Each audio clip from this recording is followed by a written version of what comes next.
just can't believe I'm getting married, and it's something that I never really thought I would marry, you know, and I love it that Chloe's just accepting me for who I am, and yeah. That's fantastic. Yeah. Sneak in under there, Phil.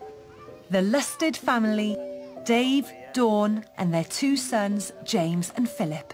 There's a little one over there. Phil is 32 and James is 29. And both brothers have a rare form of dwarfism called dystrophic dysplasia.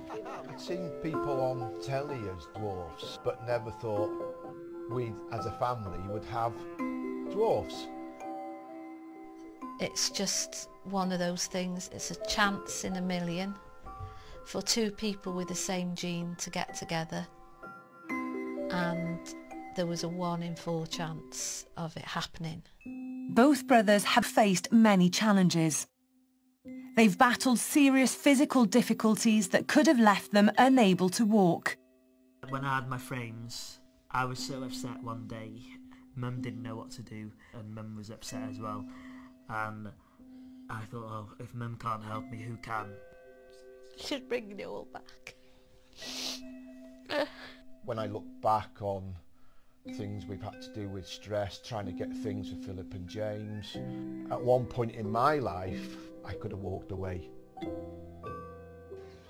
They have struggled to be accepted and have endured a lifetime of people staring at them. But most of all, they have always worried that they may never find love. They were wrong.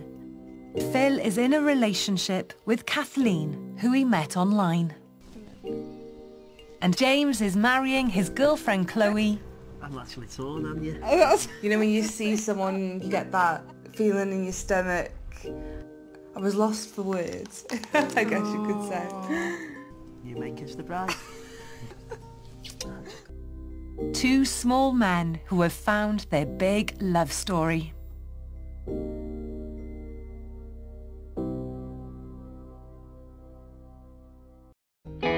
So was it love at first sight? No. To be honest, because of who Jay is and his condition, I never really thought about him in that kind of way. But after we'd met up a couple of times and we kept things on the down low throughout the summer, one day me and my sister, my mum went shopping in Llandudno, and we bumped into Jay on the off chance, and you know when you see someone, you get that feeling in your stomach.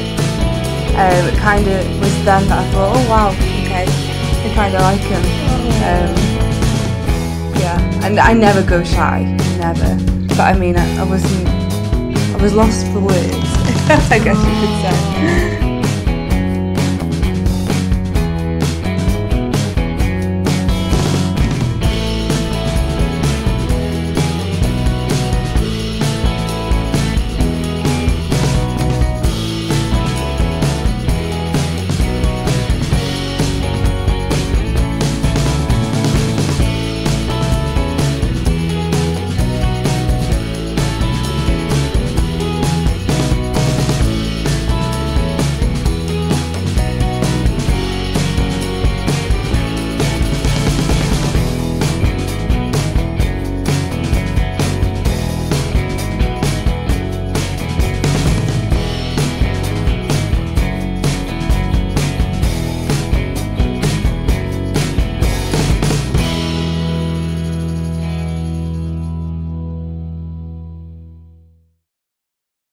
As the phone rang, I was nervous.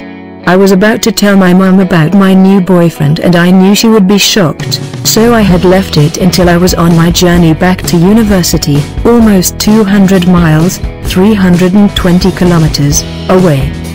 I told her the name of my new boyfriend and her reaction was pretty instant. She said, "Why Jay? Why Jay?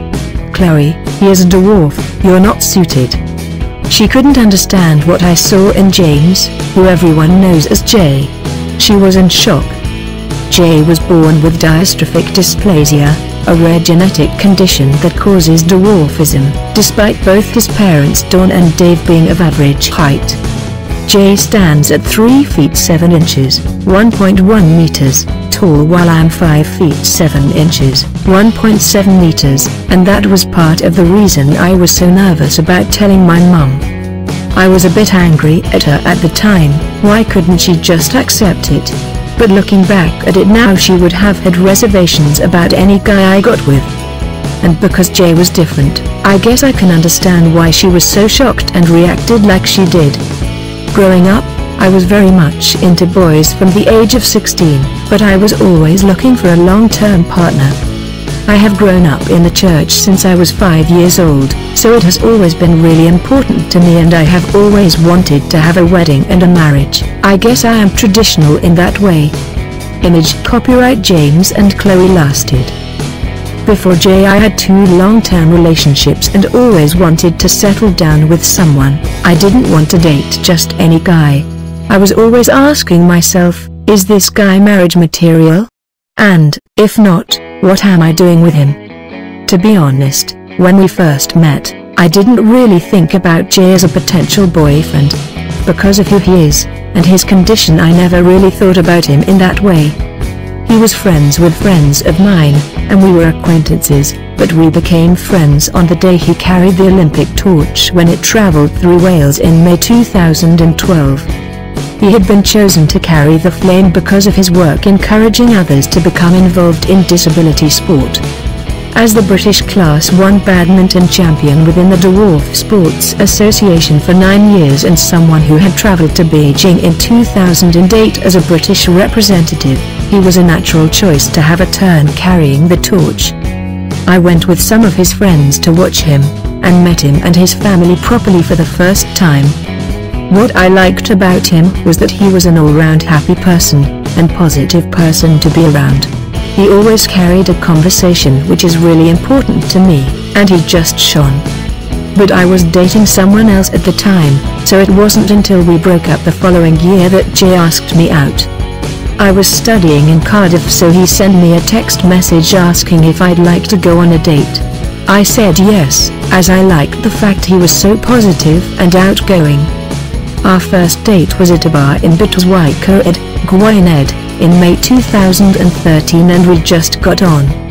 But I had not long come out of my recent relationship, and we were both very busy with our own lives.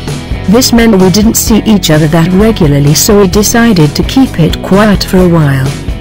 And inside I was also having a bit of a struggle. Sometimes I can get very caught up in what people think and say about me, mainly my mum, so I was worried about it going further. I was worried how people would react.